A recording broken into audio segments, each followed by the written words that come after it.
சாமை அரிசி தோசை எப்படி செய்யறதுன்னு பார்க்கலாம். அதுக்கு இன்னைக்கு நான் இந்த அளவுல 3/4 பங்கு அரிசி, 1/4 பங்கு சாமை அரிசி, 1/4 பங்கு உளுந்து, 1 ஸ்பூன் வெந்தயம் எடுத்திருக்கேன். இது 2 பேருக்கு ஒரு வேளைக்கு வரும் கரெக்டா. இது எல்லாத்தையும் ஒன்னா போட்டு இப்ப நாம ஒரு 2 மணி நேரம் ஊற வச்சு இதை நல்லா கழிஞ்சு ஊற வச்சுக்கலாம். சாமை அரிசி நல்லா 2.5 மணி நேரம் ஊறின உடனே இதை அரைச்சி எடுத்துருக்கேன்.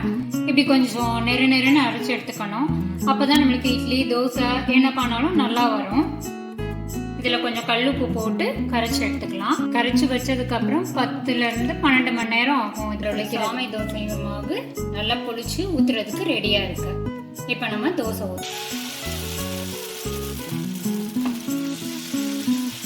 இதோட தேங்காய், உப்பு, புளி, மிளகாய் வத்தலோட 2 சின்ன வெங்காயம், 2 பூண்டு வச்சு அரைச்சா சட்னி ரொம்ப நல்லா இருக்கும்.